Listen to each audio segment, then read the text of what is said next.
Dia orang miskin dan tidak memiliki harta kecuali menerima belas kasihan dari Abu Bakar. Mistah termasuk orang yang berhijrah di jalan Allah. Mistah pernah melakukan kesalahan, lalu dia bertobat, dan menerima hukuman dera. Adalah sudah dimaklumi bahwa Abu Bakar sangat santun dan suka memberi bantuan baik kepada kerabat maupun orang lain. Ketika dia mendengar firman Allah, apakah kamu tidak ingin bahwa Allah mengampunimu? Dan Allah adalah Maha Pengampun lagi Maha Penyayang, dia berkata, tentu saja, ya Allah. Sesungguhnya kami ingin kiranya Engkau mengampuni kami, ya Tuhan kami. Kemudian dia kembali memberi bantuan kepada Mistah sebagaimana yang dahulu dilakukannya. Kemudian Abu Bakar berkata, demi Allah, aku tidak akan pernah mencabut bantuan itu. Dengan demikian, Allah telah membebaskan Abu Bakar dari sumpahnya dan membebaskan putrinya dari tuduhan. Aisyah adalah wanita yang bebas, dibebaskan, dan bersih dari tuduhan. Dia adalah istri dari makhluk yang paling mulia di antara makhluk yang berada di langit dan di bumi. Allah telah melindungi Aisyah dan istri-istri beliau yang lain dari perbuatan zina. Demikian pula dengan istri para nabi dan rasul lainnya. Pemeliharaan mereka karena keterpeliharaan para nabi dan rasul itu. Sesungguhnya orang-orang yang menuduh wanita-wanita yang baik-baik, yang lengah, dan beriman, maka mereka mendapat laknat di dunia dan akhirat. Dan mereka mendapat azab yang besar, ayat 23. Pada saat ketika lidah, kaki, dan tangan menjadi saksi atas mereka terhadap apa yang dahulu mereka kerjakan, ayat 24. Dan hari itu, Allah akan memberi mereka perhitungan yang setimpal menurut semestinya. Dan tahulah mereka bahwa Allah lah yang benar lagi yang menjelaskan, ayat 25. Kelompok ayat ini merupakan ancaman dari Allah Ta'ala bagi orang-orang yang menuduh wanita-wanita yang baik, lengah dalam arti seperti wanita kebanyakan, dan beriman. Jika wanita baik-baik yang lumrah saja terpelihara seperti itu, maka istri Nabi tentu lebih terpelihara lagi, terutama dialah yang menjadi sebab turunnya ayat ini. Dialah Aisyah binti Abu Bakar Shiddiq. Para ulama sepakat bahwa barang siapa yang mencaci Aisyah setelah turunnya ayat itu dan menuduhnya dengan tuduhan keji setelah ini, maka dia kafir karena dia mengingkari Al-Quran. Tuduhan kepada para istri Nabi lainnya memiliki hukum masing-masing bagi penuduh. Firman Allah, maka mereka mendapat laknat di dunia dan akhirat, adalah seperti firman-Nya, sesungguhnya orang-orang yang menyakiti Allah dan Rasul-Nya, Surat Al-Ahzab, ayat 57. Ada pendapat yang mengatakan bahwa ayat ini diturunkan khusus berkenaan dengan Aisyah. Pendapat yang sahih ialah bahwa walaupun ayat ini diturunkan berkenaan dengan Aisyah, namun ia memiliki hukum yang bersifat universal, yaitu mengharamkan perbuatan menuduh berzina kepada wanita mukmin yang baik-baik, lengah, dan beriman. Ayat ini tidak mengandung tanda yang menghususkan hukum bagi Aisyah semata, dan Aisyahlah, bukan yang lain, yang menjadi sebab diturunkannya ayat ini. Jadi hukum ayat-ayat ini berlaku bagi Aisyah dan wanita lainnya. Universalitas hukum ayat itu dikuatkan oleh hadis yang diriwayatkan oleh Ibnu Abi Hatim, dari Abu Hurairah bahwa Rasulullah bersabda, jauhilah 7 perkara yang mencelakakan. Para sahabat bertanya, ya Rasulullah, apakah itu? Beliau bersabda, menyekutukan Allah, sihir, membunuh orang yang telah diharamkan Allah kecuali dengan alasan yang dibenarkan, memakan riba, memakan harta anak yatim, kabur dari medan perang, dan menuduh berzina kepada wanita baik-baik yang lengah dan beriman. Hadis ini dikemukakan dalam Sahihain dari hadis Salman bin Bilal. Al-Hafiz Abu Al-Qasim At-Tabrani meriwayatkan dari Hudzaifah, dari Nabi bahwa beliau bersabda, menuduh berzina kepada wanita yang baik-baik menghancurkan amal 100 tahun. Firman Allah Ta'ala, pada saat ketika lidah, kaki, dan tangan menjadi saksi atas mereka terhadap apa yang dahulu mereka kerjakan. Ibnu Abi Hatim meriwayatkan dari Ibnu Abbas, dia berkata, mereka adalah kaum musyrik. Setelah mereka menyadari bahwa tidak akan masuk surga kecuali orang yang mendirikan sholat, maka mereka berkata, marilah kita pungkiri apa yang pernah kita lakukan. Mereka pun mengingkarinya. Lalu Allah mengunci mati mulut mereka sedang tangan dan kaki mereka memberikan kesaksian. Tidak ada satu kasus pun yang tidak terungkap. Firman Allah, dan hari itu, Allah akan memberi mereka perhitungan yang setimpal menurut semestinya. Ibnu Abbas menafsirkan kata din dengan perhitungan. Firman Allah Ta'ala, dan tahulah mereka bahwa Allah lah yang benar lagi yang menjelaskan. Yakni, janji, ancaman, dan perhitungan Allah itu adil, tidak berat sebelah. Wanita-wanita yang keji adalah untuk laki-laki yang keji, dan laki-laki yang keji adalah untuk wanita-wanita yang keji. Wanita-wanita yang baik adalah untuk laki-laki yang baik, dan laki-laki yang baik adalah untuk wanita-wanita yang baik. Mereka itu bersih dari apa yang dituduhkan mereka. Bagi mereka ampunan dan rezeki yang mulia, ayat 26. Ayat ini diturunkan berkenaan dengan Aisyah dan para penyebar gosip. Demikianlah menurut pendapat Ibnu Abbas dan sekelompok tabi'in. Maksud ayat ialah bahwa perkataan yang buruk lebih layak bagi manusia yang buruk pula, dan perkataan yang baik adalah lebih layak bagi orang yang baik pula. Gunjingan yang dituduhkan oleh kaum munafik kepada Aisyah adalah lebih layak bagi mereka, dan Aisyah lebih pantas untuk disucikan dan dibersihkan dari gunjingan mereka. Karena itu, Allah Ta'ala berfirman, mereka itu bersih dari apa yang dituduhkan mereka. Maksudnya, tidak layak bagi Allah menjadikan Aisyah istri Rasulullah melainkan sebagai wanita yang baik, sebab Rasulullah pun merupakan manusia terbaik. Jika Aisyah buruk, niscaya dia tidak sesuai bagi Nabi baik dari segi syariat maupun pertimbangan nalar. Karena itu, Allah Ta'ala berfirman, mereka itu bersih dari apa yang dituduhkan mereka. Yakni, mereka sangat jauh dari apa yang dituduhkan oleh tukang gosip dan suka bermusuhan. Bagi mereka ampunan, lantaran kebohongan yang disebarkan tentang mereka, dan rezeki yang mulia, di sisi Allah dalam surga Naim. Penggalan ini mengandung janji bahwa para istri Nabi berada dalam surga. Hai orang-orang yang beriman, janganlah kamu memasuki rumah yang bukan rumahmu sebelum meminta izin dan memberi salam kepada penghuninya. Yang demikian itu lebih baik bagimu, agar kamu ingat, ayat 27. Jika kamu tidak menemui seorang pun di dalamnya, maka janganlah kamu masuk sebelum kamu mendapat izin.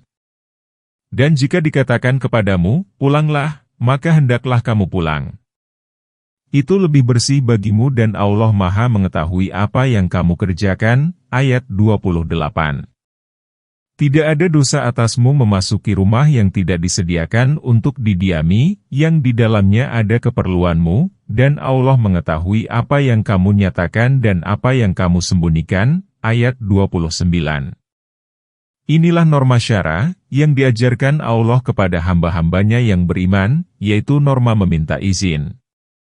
Dia menyuruh mereka agar jangan memasuki rumah orang lain sebelum meminta izin. Yakni, meminta izin untuk masuk, lalu membaca salam.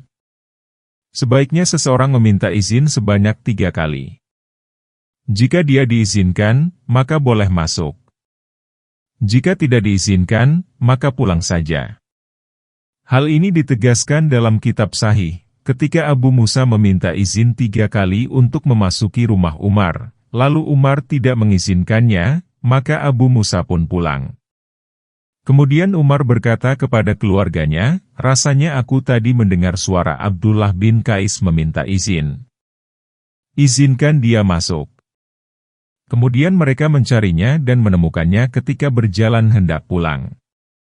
Setelah Abu Musa tiba di rumah Umar, dia bertanya, "Mengapa kamu pulang?" Musa menjawab, "Aku telah meminta izin masuk sebanyak 3 kali, namun tidak diizinkan juga. Dan aku pernah mendengar Rasulullah bersabda, jika salah seorang di antara kamu meminta izin, namun tidak diberi, maka pulanglah." Umar berkata, hendaknya informasimu itu didukung oleh bukti. Jika tidak, maka kupukul kamu. Kemudian Musa menuju sekelompok orang Ansyar, lalu menceritakan kepada mereka apa yang dikatakan Umar. Mereka berkata, tidak ada yang dapat memberikan kesaksian untuk mendukung informasimu kecuali orang yang paling kecil di antara kami. Kemudian Abu Sa'id Al-Hudri beranjak bersama Abu Musa. Abu Sa'id memberitahukan adanya keterangan itu dari Rasulullah, lalu Umar berkata, tepukan orang-orang di pasar membuatku tidak dapat mendengar keterangan beliau. Imam Ahmad meriwayatkan dari Anas dan yang lainnya, sesungguhnya Nabi meminta izin kepada Sa'ad bin Ubadah. Beliau bersabda, Assalamualaikum warahmatullah. Sa'ad menjawab, Waalaikumsalam warahmatullah. Nabi tidak mendengar jawaban Sa'ad sehingga beliau mengucapkannya sebanyak 3 kali, dan Sa'ad pun menjawabnya sebanyak 3 kali pula, namun dengan suara perlahan. Nabi pun pulang. Kemudian Sa'ad menguntitnya, lalu berkata, wahai Rasulullah, demi ibu dan bapakku, tidaklah engkau mengucapkan salam melainkan aku mendengarnya. Sesungguhnya aku telah menjawab salammu, namun tidak aku keraskan agar aku memperoleh salam dan berkahmu dengan lebih banyak. Kemudian Sa'ad mempersilakan beliau masuk ke rumah dan menyajikan anggur kepadanya. Nabi pun makan. Setelah selesai, beliau bersabda, orang-orang soleh telah memakan makananmu, para malaikat mendoakanmu, dan telah berbuka di rumahmu orang-orang yang berpuasa. Hadis Ahmad. Abu Daud meriwayatkan, dia berkata, Utsman bin Abi Syaibah menceritakan kepada kami dengan sanadnya yang sampai kepada Hudzair, ada seseorang datang.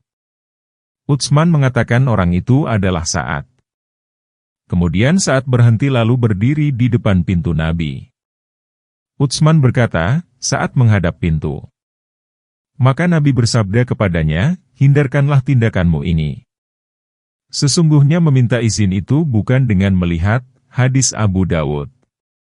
Dari kejadian ini diketahui bahwa orang yang meminta izin kepada tuan rumah sebaiknya tidak berdiri di depan pintu, namun hendaknya dia berada di sebelah kiri atau di sebelah kanan pintu. Dalam Sahihain diriwayatkan dari Rasulullah bahwa beliau bersabda, jika seseorang mengintip rumahmu tanpa izin, kemudian kamu melemparnya dengan batu hingga matanya terluka, maka tiada dosa atasmu. Sekelompok penyusun hadis meriwayatkan dari Jabir, aku mendatangi rumah Nabi untuk urusan utang ayahku. Kemudian aku mengetuk pintu. Beliau bersabda, siapa itu? Aku menjawab, aku. Beliau bersabda, aku. Tampaknya beliau tidak menyukai hal itu, hadis jamaah. Sesungguhnya beliau tidak menyukai hal itu karena dengan cara demikian permintaan izin tidak tercapai. Setiap orang yang mengungkapkan dirinya dengan, aku, tidak dapat dikenali, kecuali dengan menyebutkan nama dirinya sehingga permintaan izin tercapai. Abu Daud meriwayatkan dari Rubai, seseorang dari Bani Amir datang meminta izin untuk memasuki rumah Rasulullah ketika beliau berada di dalam rumahnya. Orang itu berkata, bolehkah aku masuk? Nabi bersabda kepada pelayannya, temuilah orang itu dan ajarkanlah kepadanya cara meminta izin. Katakanlah, ucapkanlah Assalamualaikum. Apakah aku boleh masuk? Orang itu mafhum, lalu berkata, Assalamualaikum. Apakah aku boleh masuk? Beliau mengizinkannya dan dia pun masuk. Hadis Abu Dawud. Diwajibkan meminta izin ketika hendak menemui ibu atau saudara perempuan. Diriwayatkan oleh Asya TS dari Adi bin Sabit, seorang wanita Ansyar bertanya, wahai Rasulullah, aku tengah berada di rumah dalam keadaan yang tidak aku sukai untuk dilihat oleh seorang pun, baik oleh ayah maupun anakku. Namun ada saja laki-laki dari anggota keluargaku yang masuk pada saat aku berada dalam kondisi demikian. Adi berkata, maka diturunkanlah ayat, hai orang-orang yang beriman, janganlah kamu memasuki rumah yang bukan rumahmu. Qatadah berkata, sebelum meminta izin dan memberi salam kepada penghuninya. yaitu meminta izin sebanyak 3 kali. Jika tidak diberi izin, maka pulanglah. Permintaan izin yang pertama hendaklah diperdengarkan kepada penghuni. Permintaan izin kedua dimaksudkan agar mereka waspada. Dan permintaan izin ketiga untuk memberi alternatif. Jika mereka berkenan, maka mereka dapat mengizinkan, dan jika mereka tidak berkenan, maka mereka dapat menyuruhmu pulang. Jangan sekali-kali kamu berdiri di depan pintu rumah orang lain karena mereka dapat mengusirmu, sebab orang lain pun memiliki keperluan dan kesibukan. Allah mengetahui alasannya. Firman Allah Ta'ala, yang demikian itu lebih baik bagimu, yakni meminta izin itu lebih baik bagimu dalam arti meminta izin itu lebih baik bagi pihak peminta izin dan tuan rumah. Agar kamu ingat. Firman Allah Ta'ala, jika kamu tidak menemui seorang pun di dalamnya, maka janganlah kamu masuk sebelum kamu mendapat izin. Hal itu karena apabila masuk berarti telah mengganggu milik orang lain tanpa izin. Tuan rumah boleh mengizinkan dan boleh pula tidak mengizinkan. Dan jika dikatakan kepadamu, pulanglah, maka hendaklah kamu pulang.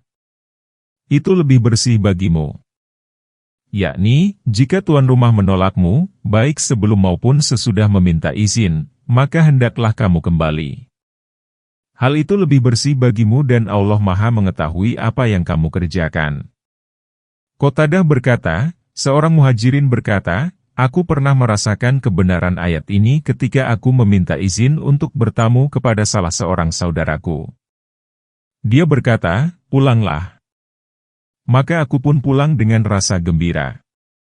Firman Allah Ta'ala, tidak ada dosa atasmu memasuki rumah yang tidak disediakan untuk didiami. Ayat yang mulia ini lebih khusus daripada ayat sebelumnya.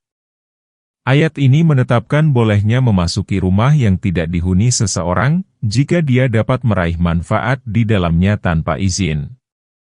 Tempat yang demikian ialah seperti yang disediakan untuk tamu. Jika seseorang telah pernah diizinkan masuk, maka izin itu sudah cukup. Ulama lain mengatakan bahwa rumah itu seperti toko, rumah-rumah peristirahatan, rumah-rumah persewaan, dan sebagainya. Pendapat kedua ini dipilih oleh Ibnu Jarir yang katanya berasal dari sekelompok ulama. Namun pendapat pertama lebih jelas. Wallahu alam. Ada pula yang berpendapat bahwa rumah dimaksud ialah sanggar seni. Dan katakanlah kepada laki-laki yang beriman, hendaklah mereka menahan pandangannya dan memelihara kemaluannya. Yang demikian itu adalah lebih baik bagi mereka. Sesungguhnya Allah Maha mengetahui apa yang mereka lakukan. Ayat 30. Ini perintah dari Allah Ta'ala bagi kaum mukmin agar menahan pandangan dari perkara yang diharamkan Allah. Orang mukmin tidak boleh melihatnya kecuali karena tidak sengaja. Jika dia melihatnya secara tidak sengaja, hendaklah dia memalingkan penglihatannya dengan cepat. Hal ini sebagaimana diriwayatkan oleh Muslim dalam sahihnya, dari Jarir bin Abad al-Bajili dia berkata, aku bertanya kepada Nabi soal memandang mendadak yang tidak disengaja. Beliau menyuruhku memalingkan pandangan, hadis Muslim. Demikian pula menurut hadis yang diriwayatkan oleh Imam Ahmad, Abu Daud, Tirmidzi, dan Nasai. Tirmidzi berkata, hadis ini hasan dan sahih. Abu Daud meriwayatkan dari Buraidah, dia berkata, Rasulullah bersabda kepada Ali, hai Ali, janganlah pandangan pertama diikuti dengan pandangan kedua. Pandangan pertama masih dibolehkan, sedang pandangan selanjutnya tidak lagi untukmu, hadis Abu Daud. Sebagian ulama salaf berkata, pandangan merupakan panah yang menembus ke hati. Karena itu, Allah menyuruh agar memelihara kemaluan, sebagaimana Dia pun menyuruh menjaga pandangan yang merupakan pemicu untuk berbuat sesuatu yang tidak baik. Allah Ta'ala berfirman, dan katakanlah kepada laki-laki yang beriman, hendaklah mereka menahan pandangannya dan memelihara kemaluannya. Pemeliharaan kemaluan itu kadang-kadang dengan memeliharanya dari perbuatan zina, sebagaimana firman Allah Ta'ala, dan orang-orang yang memelihara kemaluannya, dan kadang-kadang dengan memelihara pandangan agar tidak melihat kemaluan, sebagaimana dikemukakan dalam hadis yang terdapat dalam Musnad Ahmad dan Kitab Sunan. Jagalah auratmu kecuali terhadap istrimu atau budak perempuan, hadis Ahmad. Yang demikian itu adalah lebih baik bagi mereka, yakni lebih suci bagi kalbu mereka dan lebih murni bagi pelaksanaan agamanya. Dikatakan, barang siapa yang memelihara pandangannya, maka Allah akan memberinya cahaya dalam mata hatinya. Sesungguhnya Allah Maha mengetahui apa yang mereka lakukan. Dalam kitab Sahih diriwayatkan dari Abu Hurairah, telah ditetapkan bagi anak Adam perzinaan tertentu yang tidak dapat dielakkannya. Perzinaan dua mata dengan memandang yang diharamkan, perzinaan lisan dengan ucapan, perzinaan telinga dengan mendengarkan yang dilarang, perzinaan tangan melalui perabaan, perzinaan kaki dengan langkah-langkah, perzinaan nafsu dengan hasrat dan keinginan, dan kemaluanlah yang akan membuktikan atau membatalkan semua perzinaan tersebut. Katakanlah kepada wanita yang beriman, hendaklah mereka menahan pandangannya, memelihara kemaluannya, dan janganlah mereka menampakkan perhiasannya kecuali yang tampak darinya. Dan hendaklah mereka menutupkan kain kerudung ke dadanya, dan janganlah menampakkan perhiasannya kecuali kepada suami mereka, atau ayah mereka, atau ayah suami mereka, atau putra-putra mereka, atau putra-putra suami mereka, atau saudara-saudara laki-laki mereka, atau putra-putra saudara laki-laki mereka, atau putra-putra saudara perempuan mereka, atau wanita-wanita Islam, atau budak-budak yang mereka miliki, atau pelayan-pelayan laki-laki yang tidak mempunyai keinginan atau anak-anak yang belum mengerti tentang aurat wanita. Dan janganlah mereka memukulkan kakinya agar diketahui perhiasan yang mereka sembunyikan. Dan bertobatlah kamu sekalian kepada Allah, hai orang-orang yang beriman, supaya kamu beruntung. Ayat 31. Ayat ini merupakan perintah dari Allah bagi kaum wanita mukmin dan merupakan penghargaan dari Allah bagi suami mereka serta sebagai perbedaan antara mereka dengan wanita jahiliyah dan perilaku wanita musyrik. Sebab turunnya ayat ini adalah sebagaimana diceritakan oleh Muqatil bin Hayyan. Dia berkata, telah sampai berita kepada kami, dan Allah Maha Tahu, bahwa Jabir bin Abdillah Al-Ansyari telah menceritakan bahwa Asma binti Mursid tengah berada di tempatnya, yaitu di Bani Haritsah. Tiba-tiba banyak wanita menemuinya tanpa menutup aurat dengan rapi sehingga tampaklah gelang-gelang kaki mereka, dada, dan kepang rambutnya. Asma bergumam, alangkah buruknya hal ini. Maka Allah Ta'ala menurunkan ayat, katakanlah kepada wanita yang beriman, hendaklah mereka menahan pandangannya, dari perkara yang diharamkan Allah untuk melihatnya, kecuali kepada suaminya. Karena itu, sebagian ulama berpandangan bahwa wanita tidak boleh melihat laki-laki asing secara mutlak. Sebagian ulama berpendapat bahwa wanita boleh melihat laki-laki lain jika tidak disertai syahwat. Hal ini ditegaskan dalam kitab Sahih. Rasulullah menonton sekelompok pria Habsyi yang tengah bermain tari perang di dekat masjid pada hari raya. Sementara itu, Aisyah Ummul Mukminin pun ikut menonton mereka dari belakang Nabi. Nabi menghalangi Aisyah dari pandangan mereka dan sesudahnya Aisyah merasa bosan, lalu pulang. Firman Allah Ta'ala, memelihara kemaluannya, dari berbagai bentuk percabulan seperti zina dan perbuatan lain yang ditimbulkan oleh penglihatan. Firman Allah, dan janganlah mereka menampakkan perhiasannya kecuali yang tampak darinya. Dikatakan, mereka tidak boleh menampakkan perhiasannya sedikitpun kepada pria asing, kecuali perhiasan yang tidak mungkin disembunyikan, seperti selendang yang mempermanis pakaian dan bagian bawah baju.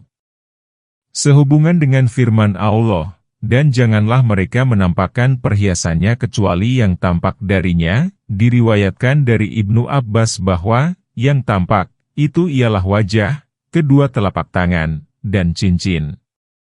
Penafsiran senada juga diriwayatkan dari Ibnu Umar, Atha, dan tabi'in lainnya. Malik berkata, kecuali yang tampak, ialah cincin dan gelang. Boleh jadi Ibnu Abbas dan para pengikutnya itu hendak menafsirkan apa yang tampak padanya dengan wajah dan kedua telapak tangan.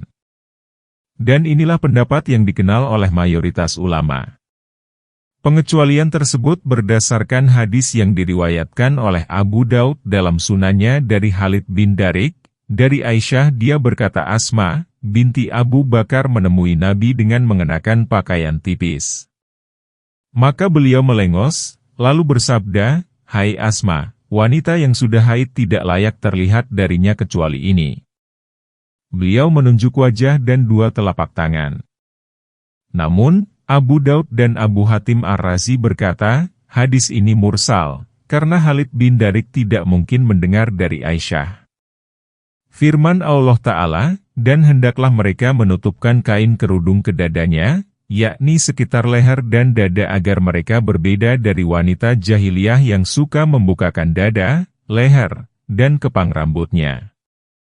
Allah menyuruh kaum wanita mukmin menutup aurat dirinya.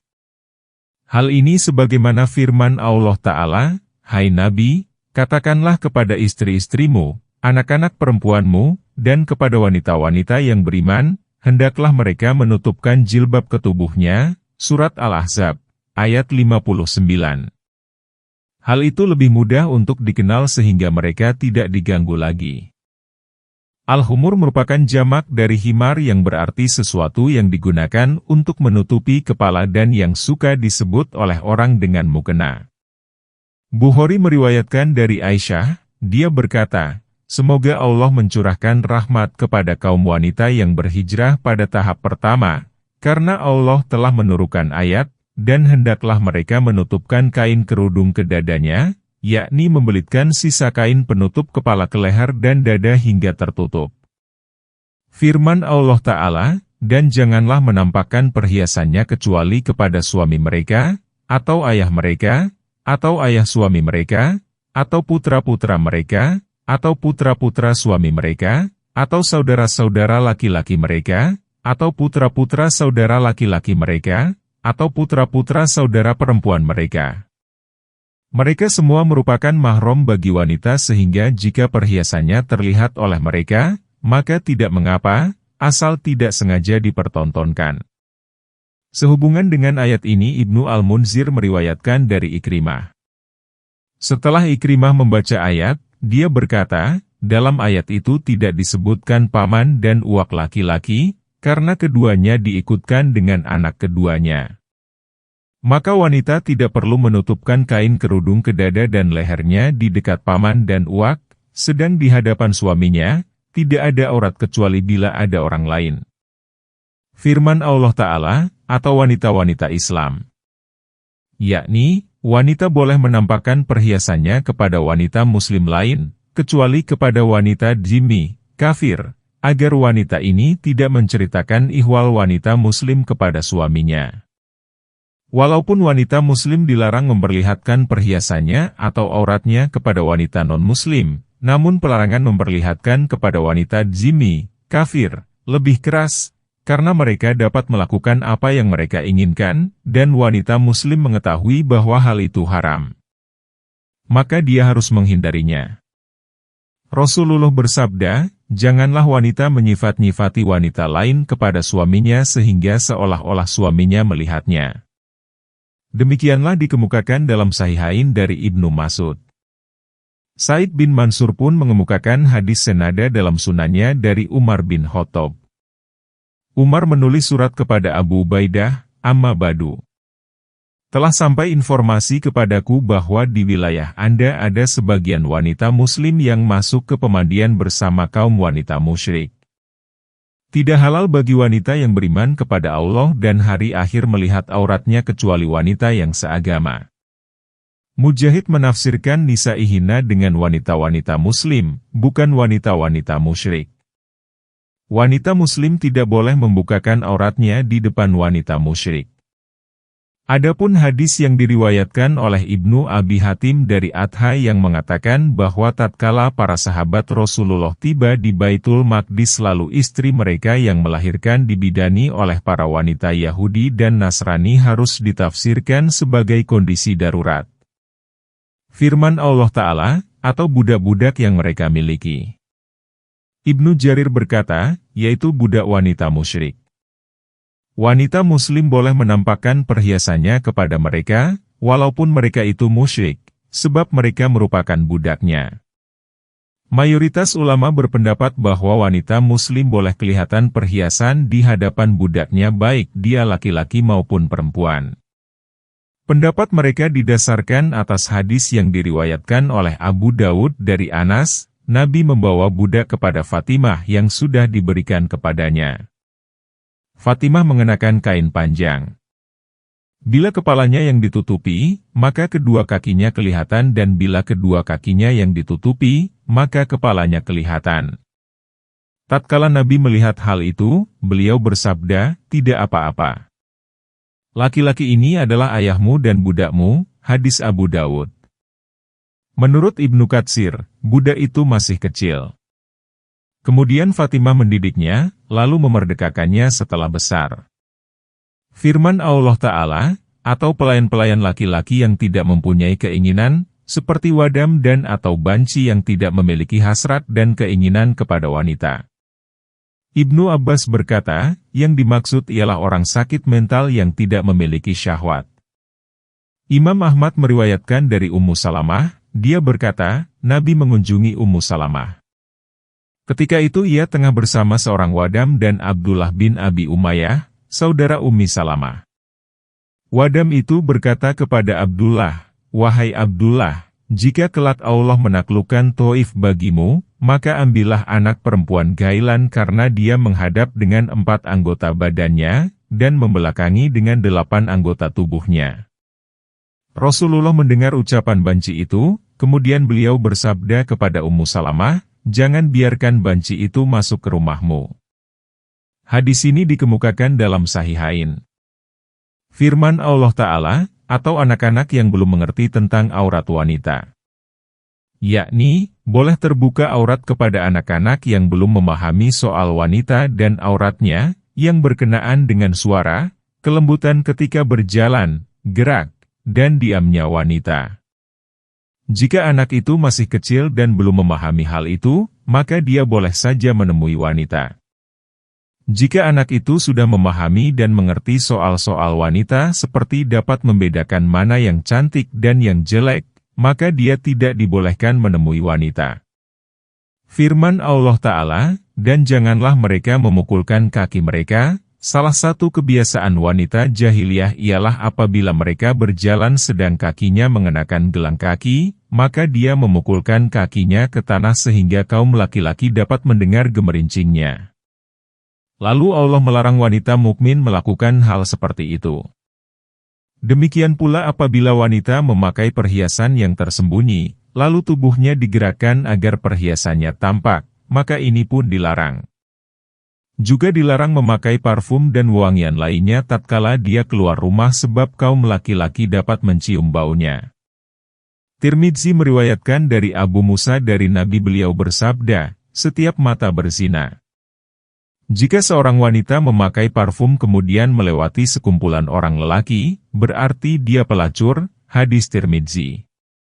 Firman Allah Ta'ala, bertobatlah kamu semua kepada Allah, wahai orang-orang yang beriman, agar kamu beruntung. Yakni, kerjakanlah aturan dan perilaku mulia yang telah diperintahkan Allah kepadamu dan tinggalkanlah perbuatan buruk kaum jahiliyah, karena keberuntungan sejati terdapat dalam pelaksanaan perkara yang diperintahkan Allah dan Rasul-Nya dan dalam meninggalkan perkara yang dilarang Allah dan Rasul-Nya. Kepada Allah lah kita memohon pertolongan. Dan nikahilah orang-orang yang sendirian di antara kamu, dan orang-orang yang layak dari hamba-hamba sahayamu yang lelaki dan hamba-hamba sahayamu yang perempuan. Jika mereka miskin, maka Allah akan memampukan mereka dengan karunia-Nya. Dan Allah Maha Luas lagi Maha Mengetahui, ayat 32. Dan orang-orang yang tidak mampu kawin hendaklah menjaga kesuciannya hingga Allah memampukan mereka dengan karunia-Nya. Dan budak-budak yang kamu miliki yang menginginkan perjanjian, hendaklah kamu buat perjanjian dengan mereka, jika kamu mengetahui ada kebaikan pada mereka, dan berikanlah kepada mereka sebagian dari harta Allah yang dikaruniakan kepadamu. Dan janganlah kamu paksa budak-budak wanitamu untuk melakukan pelacuran, sedang mereka sendiri menginginkan kesucian, karena kamu hendak mencari keuntungan duniawi. Dan barang siapa yang memaksa mereka, maka sesungguhnya Allah Maha Pengampun lagi Maha Penyayang sesudah mereka dipaksa. Ayat 33. Sesungguhnya kami telah menurunkan kepadamu ayat-ayat yang memberi penerangan dan contoh-contoh dari orang-orang yang terdahulu sebelum kamu dan pelajaran bagi orang-orang yang bertakwa. Ayat 34. Penjelasan ayat-ayat yang mulia ini mencakup hukum-hukum yang muhkam dan perintah-perintah yang pasti. Firman Allah Ta'ala, dan nikahilah orang-orang yang sendirian di antara kamu, merupakan perintah kawin. Segolongan ulama ada yang berpendapat bahwa ayat ini mewajibkan menikah kepada siapa yang sanggup melakukannya. Mereka beralasan dengan makna lahiriah hadis Nabi berikut, "Hai para pemuda, barang siapa di antara kamu sanggup berumah tangga, maka kawinlah karena perkawinan itu dapat menjaga gejolak pandangan mata dan memelihara kemaluan. Barang siapa yang tidak mampu, maka hendaklah berpuasa, karena puasa merupakan perisai baginya."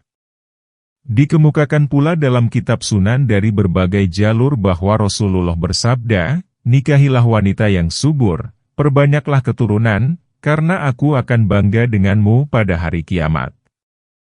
Al-ayama jamak dari aim yang berarti wanita atau pria yang tidak bersuami atau beristri, baik karena dia belum menikah maupun sudah menikah tetapi bercerai.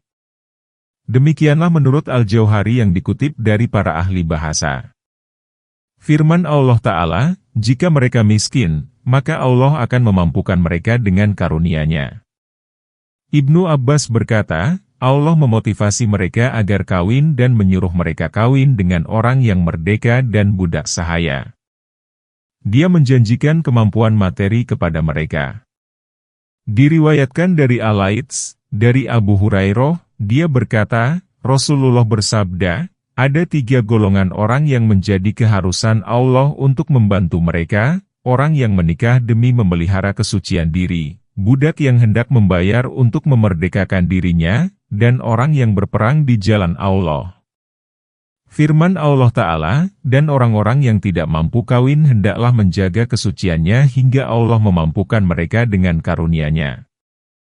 Inilah perintah Allah Ta'ala bagi orang yang tidak sanggup kawin, yaitu dia harus menjaga kesuciannya dari perkara haram. Hal ini sebagaimana telah dikemukakan dalam hadis.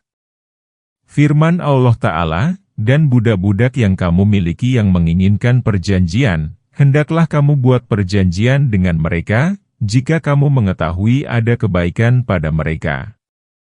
Ini merupakan perintah Allah bagi para majikan. Jika budak sahaya mengajukan perjanjian kebebasan, hendaklah majikan memenuhinya dengan syarat si budak harus memiliki usaha dan pekerjaan untuk mendapatkan upah yang akan dibayarkan kepada majikannya sesuai dengan perjanjian yang telah ditetapkan. Mayoritas ulama berpandangan bahwa perintah ini merupakan petunjuk dan anjuran, bukan sebagai perintah yang wajib. Menurut pendapat ini, majikan memiliki alternatif. Jika dia mau, maka boleh memerdekakannya melalui perjanjian pembayaran, dan jika tidak mau, maka tidak perlu. Bukhari meriwayatkan, Ruh meriwayatkan dari Ibnu Juraij. Ibnu Juraij bertanya kepada Atha, "Apakah aku harus memerdekakan budak jika aku melihat dia punya uang untuk menebus dirinya?" Atha menjawab, "Wajib." Umar bin Dinar berkata kepada Atha, "Apakah kamu hanya mewajibkan kepada dia saja, tanpa mewajibkan kepada yang lain?" Atha menjawab, "Tidak." Kemudian sampai berita kepadaku, Ibnu Juraij, bahwa Musa bin Anas menceritakan bahwa Sirin mengajukan perjanjian kebebasan kepada Anas. Sirin punya cukup uang untuk membebaskan dirinya. Namun Anas tidak mengabulkannya. Kemudian Sirin menemui Umar, maka Umar berkata, "Merdekakanlah Sirin." Anas menolak. Maka Umar memukulnya. Kemudian Umar membaca ayat, "Maka hendaklah kamu buat perjanjian dengan mereka, jika kamu mengetahui ada kebaikan pada dirinya." Kemudian Anas pun memerdekakan Sirin. Demikianlah diriwayatkan oleh Bukhari. Diriwayatkan dari Ad-Dahhak bahwa mukatabah, perjanjian kebebasan budak, merupakan perkara penting. Qaul Jadid Imam Syafi'i menyatakan bahwa mukatabah tidak wajib. Malik juga menyatakan tidak wajib. Sedangkan Ibnu Jarir berpendapat bahwa mukatabah itu wajib berdasarkan makna lahiriah ayat. Firman Allah Ta'ala, "Jika kamu mengetahui ada kebaikan pada mereka." Abu Daud meriwayatkan dalam Al-Marasil dari Yahya bin Abi Katsir. Dia berkata, sehubungan dengan firman Allah Ta'ala, "Hendaklah kamu membuat perjanjian dengan mereka, jika kamu mengetahui ada kebaikan dalam diri mereka." Nabi menafsirkan, jika kamu mengetahui bahwa budak itu memiliki mata pencaharian, maka janganlah kamu membiarkan mereka menjadi tanggungan orang lain.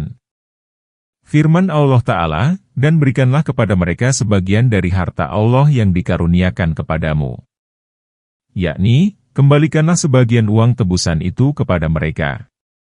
Ulama lain berpendapat bahwa yang diberikan kepada mereka ialah bagian dari zakat yang telah diperintahkan Allah. Pendapat ini dipilih oleh Ibnu Jarir. Ibnu Abbas berkata, Allah menyuruh kaum mukmin agar membantu budak sahaya dalam memerdekakan diri mereka sendiri dengan cara mengurangi nilai tebusan yang harus mereka bayar. Ibnu Abi Hatim meriwayatkan dari Ali bin Abi Thalib. Dia berkata, yang harus dikurangi itu ialah 1/4 dari nilai tebusan. Keterangan yang sama dari Ali ini diriwayatkan secara marfu, artinya hadis ini langsung disandarkan kepada Nabi, sebagaimana yang diriwayatkan oleh Abdurrahman As-Sulma. Firman Allah Ta'ala, "Dan janganlah kamu paksa budak-budak wanitamu untuk melakukan pelacuran." Salah satu tradisi kaum jahiliyah ialah apabila mereka memiliki budak perempuan, maka dia menyuruhnya melacur, dan menetapkan jumlah uang yang harus disetorkan kepada majikannya secara periodik. Allah melarang kaum mukmin melakukan hal itu. Ayat ini diturunkan, sebagaimana dikemukakan oleh banyak mufassirin, berkenaan dengan Abdullah bin Ubay bin Salul. Dia memiliki budak perempuan. Dia memaksa budaknya melacur guna meraih keuntungan material dan mendapatkan anak yang dilahirkan oleh budak tersebut, serta untuk gengsi. Sehubungan dengan masalah ini terdapat banyak atsar. Firman Allah Ta'ala, "Sedang mereka sendiri menginginkan kesucian." Ayat ini menegaskan bahwa pada umumnya mereka menginginkan kesucian. Maka tidak boleh dipahami bahwa apabila mereka tidak memiliki keinginan itu, mereka boleh disuruh melacur. Firman Allah Ta'ala, "Karena kamu hendak mencari keuntungan duniawi, berupa upah melacur, mahar, dan anak mereka." Rasulullah melarang memakan hasil usaha pengambilan darah kotor, mahar dari pelacur, dan hasil praktik dukun. Dalam sebuah riwayat dikatakan, mahar pelacur itu buruk, hasil upah membekam itu buruk, dan harga penjualan anjing itu buruk. Firman Allah Ta'ala, "Dan barang siapa yang memaksa mereka, maka sesungguhnya Allah Maha Pengampun lagi Maha Penyayang sesudah mereka dipaksa. Jika kamu tetap melakukan, maka sesungguhnya Allah Maha Pengampun dan Maha Penyayang terhadap budak yang dipaksa melacur. Dosanya akan ditimpakan kepada si pemaksa, majikan." Demikianlah menurut penafsiran Ibnu Abbas dan sekelompok tabi'in. Setelah Allah yang Maha Suci dan Maha Tinggi menjelaskan dan menerangkan hukum-hukum ini, maka Dia berfirman, "Sesungguhnya kami telah menurunkan kepadamu ayat-ayat yang memberi penerangan, yaitu Al-Quran yang mengandung ayat-ayat yang jelas dan terang. Dan contoh-contoh dari orang-orang yang terdahulu sebelum kamu, yakni berita tentang umat-umat terdahulu dan siksa yang menimpa mereka karena menyalahi perintah Allah Ta'ala. Hal ini sebagaimana firman Allah Ta'ala, maka kami jadikan mereka sebagai penangkal dan contoh bagi umat lain, agar umat lain itu tidak melakukan dosa dan perkara yang haram. Dan pelajaran bagi orang-orang yang bertakwa kepada Allah dan takut kepadanya." Ali bin Abi Thalib menyifati Al-Quran, ia mengandung keputusan bagi persoalan yang terjadi di antara kamu, berita mengenai kaum terdahulu, dan cerita mengenai masa depan. Ia merupakan perkara pemutus, bukan senda gurau. Barang siapa yang meninggalkannya karena angkuh, maka Allah akan membinasakannya, dan barang siapa yang mencari petunjuk kepada selainnya, maka Allah akan menyesatkannya. Allah merupakan cahaya langit dan bumi. Perumpamaan cahaya Allah adalah seperti sebuah lubang yang tidak tembus. Di dalamnya ada pelita besar. Pelita itu di dalam kaca. Kaca itu seakan-akan bintang yang seperti mutiara, yang dinyalakan dengan minyak dari pohon yang diberkati, yaitu pohon zaitun yang tumbuh tidak di sebelah timur dan tidak pula di sebelah barat, yang minyaknya saja nyaris menerangi walaupun tidak disentuh api. Cahaya di atas cahaya. Allah membimbing kepada cahayanya siapa yang Dia kehendaki. Dan Allah membuat perumpamaan-perumpamaan bagi manusia. Dan Allah Maha mengetahui segala sesuatu, ayat 35. Firman Allah, Allah merupakan cahaya langit dan bumi. Ali bin Abi Talha meriwayatkan dari Ibnu Abbas, dia berkata, Allah menunjukkan penduduk langit dan bumi. Ibnu Jarir meriwayatkan dari Anas bin Malik, dia berkata, Allah berfirman, cahayaku adalah petunjuk. Penafsiran ini dipilih oleh Ibnu Jarir. Perumpamaan cahaya Allah, yakni perumpamaan hidayahnya dalam diri mukmin yang telah dimasukkan ke dalam hatinya keimanan dan Al-Quran. Ubay bin Ka'ab membaca penggalan ini dengan Matsalu nurimen amanabihi, perumpamaan orang yang beriman kepadanya. Dia adalah orang mukmin. Allah telah menempatkan keimanan dan Al-Quran di dalam kalbunya. Demikian pula diriwayatkan oleh Said bin Jubair dan Qais bin Sa'ad bahwa Ibnu Abbas membaca penggalan itu dengan Matsalu nurimen amanabihi.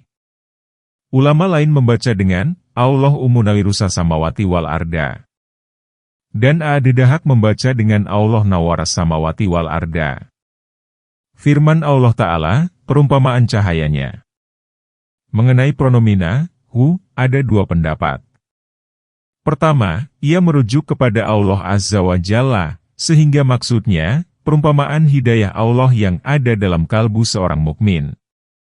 Kedua, pronomina itu merujuk kepada orang mukmin seperti yang ditunjukkan oleh konteks kalimat, karena asal ayat ini kira-kira berbunyi, Matsalun nuril yumini al-adzi fi kalbihi kamishkatin. Kemudian hati orang mukmin yang di dalamnya terdapat hidayah dari Allah dan Al-Quran diserupakan dengan pelita yang terbuat dari kaca bening seperti mutiara. Hidayah yang diperoleh si mukmin dari Al-Quran dan syariat diserupakan dengan minyak yang berkualitas, murni, bersinar dan tidak ada sedikit pun kotoran di dalamnya. Firman Allah, seperti sebuah lubang yang tidak tembus. Ibnu Abbas dan sekelompok tabi'in berkata, miskat ialah lubang di tembok untuk menyimpan pelita. Inilah makna yang dikenal. Karena itu, Allah berfirman, di dalamnya ada pelita besar, yaitu cahaya yang terdapat di dinding yang berlubang dalam bentuk kotak. Ubay bin Ka'ab berkata, Al-Misbah berarti cahaya, cahaya berarti Al-Quran dan keimanan yang terdapat di dalam kalbu seorang mukmin. Pelita itu di dalam kaca, yang bersih dan berkilau. Kaca ini serupa dengan kalbu si mukmin. Kaca itu seakan-akan bintang yang seperti mutiara, yakni kaca itu seperti bintang Kartika yang bercahaya, terang, dan besar. Yang dinyalakan dengan minyak dari pohon yang diberkati, yakni yang diambil dari pohon zaitun yang diberkati. Yaitu pohon zaitun yang tumbuh tidak di sebelah timur dan tidak pula di sebelah barat, yakni letaknya bukan di wilayah timur sehingga tidak terkena sinar matahari pada pagi hari, bukan pula di barat sehingga terhalang oleh bayang-bayang matahari sebelum ia tenggelam. Namun, pohon itu berada di tengah-tengah dan terkena sinar matahari sejak pagi hingga sore hari sehingga minyaknya pun bersih, sedang, dan berkilau. Itulah minyak yang paling murni. Penafsiran ini dikemukakan pula oleh Ibnu Abbas, Ikrimah, Mujahid, Said bin Jubair, dan As-Sidi. Ada pula sejumlah pendapat mengenai hal ini. Namun, pendapat di ataslah yang paling baik, yaitu pendapat yang mengatakan bahwa pohon itu terletak di daerah yang luas, lapang, dan nyata sehingga terkena oleh sinar matahari sepanjang hari. Hal ini menimbulkan minyak yang murni dan bersih. Karena itu, Allah Ta'ala berfirman, yang minyaknya saja nyaris menerangi walaupun tidak disentuh api, yakni karena kimilaunya cahaya minyak. Firman Allah Ta'ala, cahaya di atas cahaya. Ibnu Abbas menafsirkan, yaitu keimanan dan amal hamba. Penggalan itu pun berarti bersatunya cahaya Al-Quran dan cahaya keimanan. Yang satu tidak akan ada, tanpa yang lain.